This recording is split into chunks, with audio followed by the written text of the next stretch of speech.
بێگومانە بێت لە سەرتاوە بڵین کە هاتنی تورکیا یان خۆت پەلامارەکانی تورکیا بەتەنها ئامانج لێی پەکەکە نییە. ینی تورکیا ئامانجی ئەوەیەکەوە بەشێکی زۆر لە خاکی هەرێمی کوردستان داگیر بکەوە ئەو ئامانجەی کە مێژوویەکی دوور و درێژی هەیە لە تورکیا و لەم پرۆسەیەشا کە بەردەوام تورکیا هێرشی کردووە و لە ساڵی 1990 یان با بڵێن لە پاش ڕاپەڕینی 1990 خەڵکی کوردستانەوە دەیان بنکەی جۆرا و جۆری سەربازی تورکیا لە هەرێمی کوردستان هەیە ئەوە بە خۆی پەیامی تایە، ینی بەشێک لە خاکی هەرێمی کوردستان بە مڵکی خۆیزانێ و ئەوێ داگیری بکە. لەم پێناوەیشە ینی پەکەکەی کردو بە بیان و بۆ ئەوەی بێت باشووری کوردستان داگیر بکە. ئەوەی کەوا لێرە جێگەی سەرسامیە ئێمە هیچ گومان لەوانەیە کە ئەمە داگیرکاریە و ئەمە با بڵێن ئەم هێرشان هێرشێکی نامرۆڤانەیە بە پێی هەموو یاسا نێودەوڵەتیەکان و تورکیا پێشێلی خاکی هەرێمی کوردستانی کردو، بەڵام ینی جێگەی سەرنجە حکوومەتی هەرێمی کوردستان دەسەڵاتی کوردی ینی زۆر هەڵوێستیان شەرمنانەیە یاخود هیچ هەڵوێستێکیان نییە، ینی بەڕاستی تۆ کارەساتە بەشێک لە خاکەکە داگیر بکرێت لەسەر خاکەکە هێرش بکرێتە سەر هێزێکی کوردی تۆ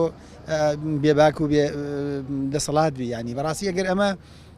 ئەم بێدەنگە نیشانەی ئەوەیەکەوە تورکیا ئەتوانێت زیاتر بێت و ئەمانە بێدەنگ بن و یاخود بە جۆرێک لە جۆرەکان ئەم پرسیارە دروستە بێت هاتنی تورکیا ئەتوانین بڵێن یان ئەم گومانەمان لەسەر لا دروست بێ بە ڕەزامەندی دەسەڵاتی کوردی و ئەو دوو هێزە دەسەڵاتدارەیە. ینی ئەم بێدەنگیە چیمان پێڵێ ئەم بێدەنگیە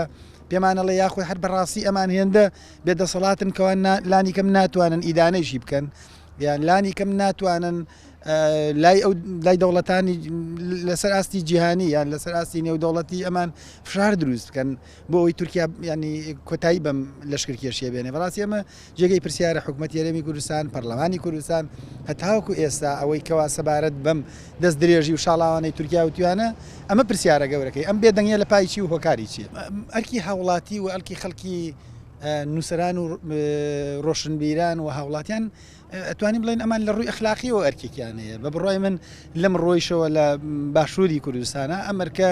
ئەخلاقیە وەکو خۆی جێبەجێ نەکراوە هەتاوەکو ئێستا لە ڕێگەی میدیاوە و لە ڕێگەی شەقامەوە و لە ڕێگەی چالاکی مەدەنی و خۆپیشاندان و مارگرتنەوە هەتاوەکو ئێستا نەتوانراوە لە بەرامبەر ئەو هێرش و داگیرکاریە بەڕاستی هەڵوێستی جدی بنوێنرێت. خۆی مەسەلەی تورکیا ئەوانەی کە ئەو تورکانی کە لێوە هاتوون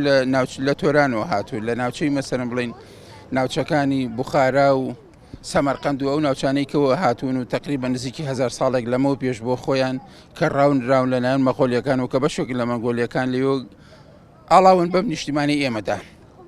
ئەمانە نامۆن بەم وڵاتی ئێمە کە نامۆن بەم وڵاتە هەمیشە لە حەسەری ئەوان بۆ خۆی لایەکی کە هەیە بە بەدیلی خۆیان یانەسانن واتە بەدیوێکی کە ئەگەر بێت و مەسەرەن بڵێن تورک بۆ خۆی قاچی هەڵخسێ لەو دەسەڵاتی کە ئێستایەتی کوردە شوێنەکەی بگرێتەوە.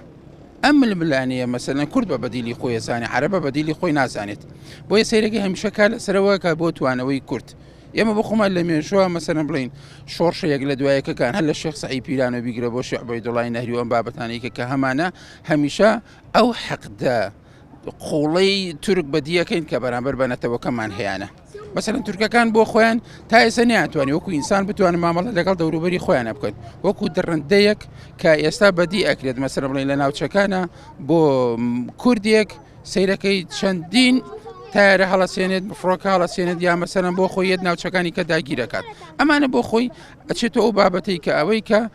تورک کورد بە بەدیلی خۆی ئەزانێت بۆیە ئەوە ڕقە سوورانە تاوان ڕقە سوورە ئێمە بەیەسرە بین بۆ یەکێتی و پارتیش بۆ خۆی لەو هەڵەنجاوی ئەو دوو حاڵەتەوەیە کە سەیرەکەی وەکو ئەو دوو تەریقەتە چۆن لە ململانە ئەمانیش لە ململانیان لە شەڕی ناخۆ هەر کامیان بگری سەیرەکەی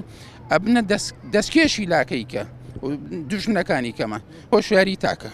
تاک بۆ خۆی بێ لە ئاسی خۆی هەز بە بەرپرسیارەتیەکە تۆ دوژمنێکت هەیە ڕوبەڕوو دۆساوەتەوە ئەمە تاک وەکو خۆی بێ هەز بە بەرپرسیارەتی بکە بەوەی کە تۆ ئەم دوژمنت بەو شێوە ئایا تۆ لەوانەیە نەتوانی ڕوبەڕووی ئەو چەک و ئەسلحە پێشکەوتووەی حلفێکی ناتۆ بۆسیتەوە بەڵام ئەتوانی ڕوبەڕویەوە بەسیتۆ تۆ کاڵەکانی بەکاردێنیت کاڵاشتومەگەکانی مەسەلەن ئابووری بڕوخێنیت لە تەبەن بابەتەکە ئەوەندەی بابەتێکی یاساییە لە بنەڕەتە خۆی پێشکردنی یاسای نێودەوڵەتیە تەدەخولکردنی هەر وڵاتێک بۆ وڵاتێکی تر